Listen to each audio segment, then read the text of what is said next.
Hello दोस्तों। आप लोग कैसे हैं? उम्मीद करता हूँ आप लोग खैरियत से होंगे। जैसे कि सऊदी अरब की कुछ लेटेस्ट और जरूरी और बड़ी अपडेट्स आई हुई हैं जो कि आप लोगों की बहुत ही इम्पोर्टेंट होने वाली है।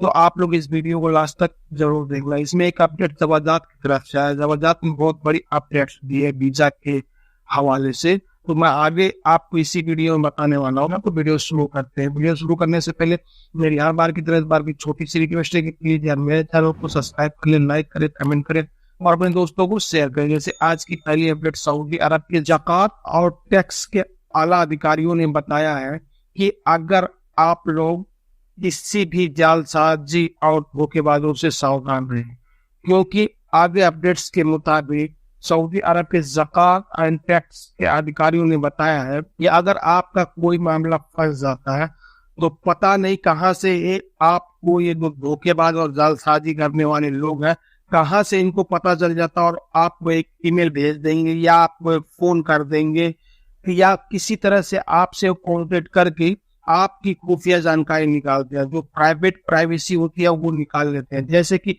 आपका बैंक अकाउंट का डिटेल्स या बैंक अकाउंट का जो कार्ड का नंबर होता है वो सब आपसे मांग लेते हैं। जैसे कि मान लीजिए कि सऊदी अरब में जो ज़कात टैक्स के अधिकारियों ने बताया है कि अगर कोई भी आपको इस तरह से मेल करता है या फोन करता है या मैसेज करता है तो आप लोग उसको इग्नोर करें, यानी उस पर ध्यान ना दें।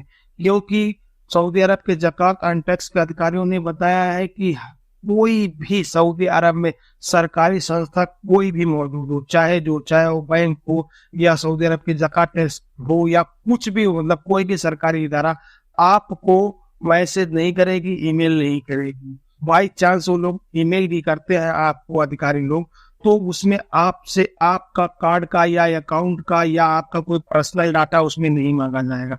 जब आप उस चीज में जाकर वहां जाएंगे, चाहे जिस सेक्शन में हो, चाहे वो बैंक का सिस्टम हो या ज़कात का अधिकारियों का सरकारी कोई भी इदारा हो, आप जब वहां जाएंगे तब आपसे वहां बोला जाएगा और वहां से आपको करना होगा। या तो आप अपने सरकारी ऐप के जरिए, जो सरकारी ऐप लॉन्चेज है यहाँ सऊदी अरब में, उसके जरिए आप उस चीज को पे कर सकते हैं। आप इन धोखेबाजों और जालसाजों से थोड़ा सावधान रहे, क्योंकि ज़कात और टैक्स के अधिकारियों ने बताया है कि यहाँ जो भी रहते हैं, चाहे वो गैर मुल्की भाई हो चाहे सऊदी, जो भी रहते हैं, इन लोगों के साथ ज्यादा ही सब फ्रॉड हो रहा है। तो आप लोग थोड़ा सावधानी बरतें। अगली अपडेट, सऊदी अरब में व्यापार छुपाने से संबंधित कानूनों को सख्ती से लागू करने के कारण गैर मुल्कियों से भेजे जाने वाले पैसे में बहुत ज्यादा कमी आई है। आगे अपडेट्स में बताया गया है कि इस साल पिछले 5 सालों से ज्यादा, ये जो 2023 गया है इसमें कमी आई है। पिछले 5 सालों में उतनी कमी नहीं आई थी जितना 2023 में कमी आई है। अब इसका क्या कारण है जो कि ये 5 वर्षों में सबसे निचले स्तर पर पहुंच गई है, जो कि सऊदी सेंट्रल बैंक के अधिकारियों ने बताया है कि उन्होंने बताया 2023 में सऊदी अरब से 124.9 बिलियन रियाल भेजे गए हैं, जो कि 2022 की तुलना में मतलब तकरीबन 13% कम है। मतलब 2022 में 13% और भेजे गए थे। और आगे अपडेट में बताया गया है कि 2022 में तकरीबन 39 करोड़ से अधिक का था, जबकि 2023 में यह घटकर 34 करोड़ ही रह गया। आगे सांबा बैंक ने बताया है कि पिछले 5 सालों में यह सबसे कम यानी निचले स्तर पर पहुंचा गया है, जो कि इसमें तकरीबन 42 करोड़ रियाल ही दिखाई गई थी। तो आगे बैंक के अधिकारियों ने बताया है कि आखिर यहाँ रह रहे गैर मुल्कियों के पास जो पैसे वो कहाँ जा रहे हैं।